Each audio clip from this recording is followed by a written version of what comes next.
ত্রয়োদশ জাতীয় সংসদ নির্বাচন সামনে রেখে আসন ভিত্তিক একক প্রার্থী চূড়ান্ত করছে বিএনপি। 2 শতাধিক আসনের জন্য মনোনীত প্রার্থীদের শিগগিরই আনুষ্ঠানিকভাবে গণসংযোগে নামার নির্দেশনা দেওয়া হতে পারে।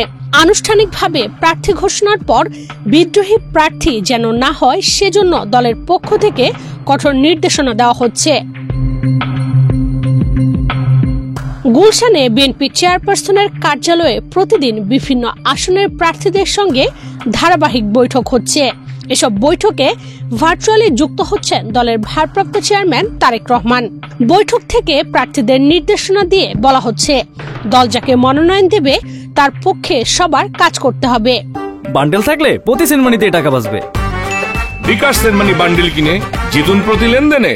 যে মনোনয়ন পাবেন তাকেও বলা হচ্ছে, সবার মন জয় করে সবাইকে নিয়ে একসঙ্গে কাজ করতে হবে। এ বিষয়ে বিএনপির স্থায়ী কমিটির সদস্য সালাউদ্দিন আহমদ জানান, আসনে আসনে বিরোধ নিরসনে সিরিজ বৈঠকের পর চূড়ান্ত করা হবে একক প্রার্থী। ধানের শীষ প্রার্থীর পক্ষে না থাকলে নেমে আসবে বহিষ্কারের খড়গ। বিএনপির একটি দায়িত্বশীল সূত্র জানিয়েছে, 300 আসনের মধ্যে কমপক্ষে শতাধিক আসনে বিএনপি প্রার্থীদের বিরুদ্ধে একাধিক বিদ্রোহী দাঁড় করিয়ে মাঠে রাখতে চায় একটি বিশেষ মহল। বিদ্রোহী প্রার্থীদের পেছনে মোটা অঙ্কের টাকাও খরচ করবে। মহলটির টার্গেট এসব আসনে বিএনপির ভোট 3 ভাগে ভাগ করে দেওয়া। এমন ষড়যন্ত্রমূলক তথ্য বিএনপির হাইকমান্ড জানার পর মাঠ পর্যায়ের নেতাকর্মীদের ঐক্যবদ্ধ থাকার জন্য কঠোরভাবে নির্দেশনা দেওয়া হচ্ছে। বৈঠকে ভার্চুয়ালি যুক্ত হয়ে তারেক রহমান সবাইকে ঐক্যবদ্ধ থাকার নির্দেশনা দিচ্ছেন। নেতাকর্মীরা বলছেন, নির্বাচনের তফসিল ঘোষণার আগে দলের কর্মী সমর্থকদের মধ্যে ভোটের আবহ তৈরি হয়েছে। তাই ত্রয়োদশ জাতীয় সংসদ নির্বাচন সামনে রেখে দলীয় মনোনয়ন প্রত্যাশীদের সঙ্গে দফায় দফায় বৈঠক শুরু করেছে বিএনপি। মনোনয়ন ঘিরে বিশৃঙ্খলা ঠেকাতে কঠোর অবস্থানে রয়েছে দলটি। যারাই মাঠে দলের সুনাম নষ্ট করবে, আধিপত্য বিস্তার করবে কিংবা বিদ্রোহী হওয়ার মনোভাব দেখাবে, তাদের বিরুদ্ধে বিএনপির হাইকমান্ড শক্ত সাংগঠনিক ব্যবস্থা নিচ্ছে। সাম্প্রতিক দিনগুলোতে দলের চেয়ারপারসনের গুলশান কার্যালয়ের সামনে মনোনয়ন প্রত্যাশীদের সমর্থকদের উৎকণ্ঠিত অপেক্ষা নিয়মিত দৃশ্যে পরিণত হয়েছে।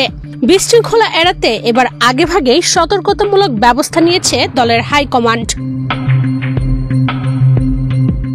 বৈঠকগুলোতে দলের ভারপ্রাপ্ত চেয়ারম্যান তারেক রহমান অভিভাবক সুলভ ভূমিকায় থাকলেও কঠোর বার্তা দিচ্ছেন স্থায়ী কমিটির সদস্যরা।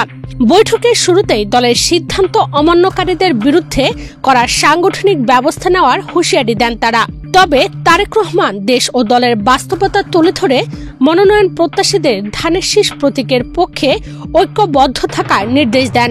তিনি আশ্বাস দেন, একাধিক প্রার্থীর মধ্যে যারা চূড়ান্ত মনোনয়ন থেকে বঞ্চিত হবেন তাদের নানাভাবে মূল্যায়ন করা হবে।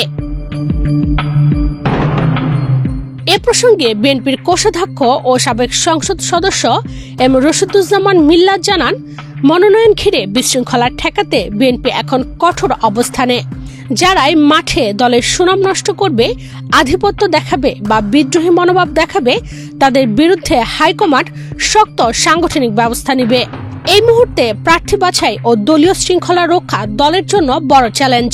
তাই শীর্ষ নেতারা নিয়মিত মনোনয়ন প্রত্যাশীদের স্পষ্ট নির্দেশনা দিচ্ছেন। দল যাকেই মনোনয়ন দিবে সবাই মিলে তার পক্ষে কাজ করতে হবে, কারণ দল মানেই ঐক্য, আর ঐক্য মানেই বিএনপির শক্তি।